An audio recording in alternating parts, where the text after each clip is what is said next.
Hi there, I hope you're all doing well. Welcome to another lecture of Geology at Glance. Today we are going to study a very interesting but a controversial topic. Yes, I am talking about hydraulic fracturing. In this lecture, we are going to learn about introduction, history, steps, components, hydraulic fracturing operation, factors of consideration, gases recovered, misconceptions and their corrections, conclusion and references. So what is hydraulic fracturing basically?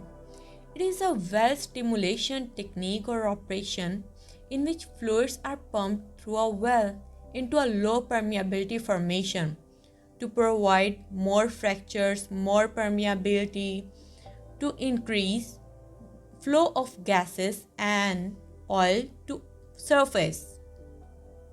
But it's not that easy as it sounds. I will let you know later. Now, let's go through its history, how it started.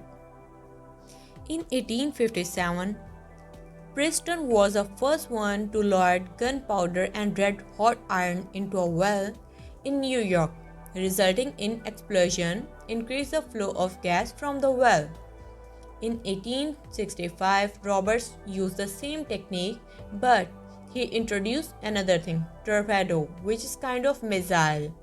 He replaced black powder and used this technique, and this legacy lives on to his company. In 1940, Floyd Ferris proposed the idea of fracturing a rock. In 1947, first application of hydrofrac process was applied at number 1 caliper well in Huntington Field. In 1949, Halliburton obtained the license for it, and in the first year of operations, he treated 332 oil wells, which increased the productivity rate to 75%. In 1953, water was also used as fracturing fluid, and various types of additives were tried to improve the performance. In the mid of 1970, US Department of Energy and Gas Research Institute started developing techniques to produce natural gas from shale. In 1998, Texas company Mitchell Energy and Development also started its commercial use. Late in 2002, Mitchell Energy and Devon Energy together started use of horizontal drilling, with many other companies involved. This process used to carry out exploration in Texas, Arkansas, Pennsylvania, West Virginia, and many others. Now we are going to learn about steps involved in all this process. First step is drilling of well, then casing and cementation, perforation with perforation gun, then pumping of fracturing fluid, and extraction of oil and gas, which is our main concern, Now let's go through components involved in hydraulic fracturing and their uses. Casing and cementation. Basically, function of casing and cementation is to handle overpressure and underpressure zone to provide an equilibrium to work smoothly. It helps in handling tensile stresses downhole. Cementing is done to keep casing at its place. To prevent, it also prevents groundwater from contamination. Perf gun, main item of this process. It does fracture information, casing and cementation to make sure of delivery of hydraulic fracturing information cracks. You can check this image of these guns. Damn, they look really scary. Now let's discuss fracturing fluid. Water. Water is a main component. We all know water and propane. So in water, 4.5 gallons of water is used out, of which 40 to 60% is recovered and treated for use again and again. Fresh water is used, but there are gelling agent also available to utilize seawater. But there is a drawback. Seawater can provide sulfate, which can provide sulfur for bacteria, which can be really dangerous. Let's discuss propellant. Propellant is a collective term used for ceramic balls and gritty sand. It is basically used in propellant to hold these cracks at their places to let the gas and oil flow. Propellant and water together make up approximately 99% of fracturing fluid.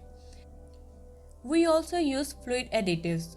Chemicals are added depending on well characteristics: gelic agent, gorgon, cross-linking agent, metal iron and borax, viscosity breakers, ammonium persulfate, clay stabilizer, KCl water, surfactants, isopropanol, fluid loss additives, silica fluor, bactericide, formaldehyde, pH stabilizer, sodium carbonate, friction reducer, polyacrylamide. Now let's discuss hydraulic fracturing operation. It all begins with the drilling of well bored several hundred or thousands of meters vertically through groundwater rocks and then horizontally into a gas or oil deposit. After the drilling, the resulting hole is cased with a long steel pipe sunk down in entire length. Cement is used to keep it at its place, as it works as a drinking straw. Now let's discuss horizontal and directional drilling. In a straight or vertical drilling, the weight of drill string acts with gravity to provide the drill bit perpendicular to the ground surface. But in directional drill well, specifically tools are used to guide the drill bit in specified direction. Directional drilling also minimizes the disruption of the surface land, and multiple reserves of natural gas may be accessed from the same site. Now let's discuss perforating guns. A specialized perforation gun is dropped down through the pipe. At the same time, several small explosive charges create holes at various points of the pipe for fracturing fluid to be pumped in at a high pressure. Fluid carriers. Trucks on surface are responsible for delivering the fracturing fluid underground. The result of this action develop small cracks in rocks. Now you can check the comparison of horizontal well and vertical well. Fracturing fluid and its flowback. After the rock has been fractured, the pumping stops. As a result, pressure is released, so the oil and gas with many chemical mix move to the surface. This flow is called flowback. Hydraulic fracturing also releases produced water. This is naturally occurring water that's trapped in something similar to a shale formation. Produced water is also a carrier for naturally radioactive materials, trapped minerals, and so on. Now in this picture, you can clearly see hydraulic fracturing process in work and fluid flow back. Now here is a main concern. What we will do with the produced water and waste? It is disposed of by injecting it into a deep geological formation with help of wells, which are specifically designed for this purpose. It can be treated and reused again for another well depending on area, regulations, geological conditions, and water availability. If it is clean enough to meet regulatory standards, then it can be discharged into local watershed. Now let's discuss factors of consideration. Factors that affect fracture geometry are following: formation permeability, reservoir pressure, in situ rock stresses. Let's discuss formation permeability. The amount of fracturing fluid loss will depend on properties of fracturing fluid and formation permeability. When the fluid loss, the fracture will be shorter and narrower. Second is reservoir pressure. The fracture gradient depends on the pore pressure, and the higher the pressure, the more fracture gradient is observed. And in some cases, it can cross the maximum allowable treating pressure, and screen out can occur during propellant fracturing means pumping of propellant fluid cannot continue safely and fracturing needs to be stopped prematurely. Next is rock stresses. The height of fracture can be controlled by boundary layers and width can be influenced by in situ rock stresses. The magnitude of rocks stresses in the rock and its intervals can greatly affect geometry.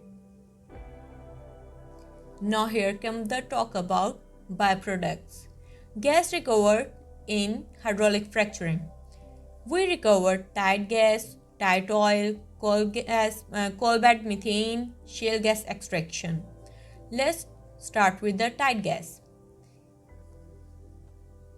Tight gas is usually pockets of gases trapped in dense rock underneath the earth, most commonly in either sandstone or limestone. Tight oil. Tight oil is a crude oil trapped in rock formations underground and can be removed with the help of hydraulic fracturing. It is becoming popular source of energy, but areas can give various amount of oil. Coal bed methane. As its name suggests, it is produced in areas of coal. This used to be one of the greatest toxic concerns to coal miners who work underground. Shale gas extraction also becoming popular method of natural gas extraction in couple of decades and has become the focus of most hydraulic fracturing that happen in United States. Now let's have an insight on misconceptions about hydraulic fracturing. Hydraulic fracturing is causing all of the induced correction. It is causing a small percentage of fault-induced earthquakes observed in United States in contrast to other activities. Most induced earthquakes in United States are a result of deep disposal of fluids related to oil and gas production. Misconception. There would be no need for wastewater disposal if hydraulic fracturing was not in use. Salt water is produced at all oil wells, whether the oil wells have hydraulic fracturing or not. Hunter dewatering play is one of the largest producer of salt water in United States. Misconception. Oil injection wells induce earthquakes. Correction. Most induction wells do not cause fault earthquakes. In fact, production engineers intentionally tracking the rocks causing micro earthquakes that are typically smaller than even 0 magnitude. Hydraulic fracturing is a big controversial topic these days. Some are in favor as it provides us oil and gas. It also aids the countries and removes their dependency on other countries. But at the same time, we cannot ignore the environmental disturbance caused by it, including earthquakes, polluting groundwater, leakage of methane, which is then carbon dioxide as per contribution to global warming. We need to enhance production at the same time need to advance this unconventional method to reduce its negativity towards our precious earth. Here are some references, and I hope you enjoyed this lecture, and don't forget to subscribe and like. Thank you for watching.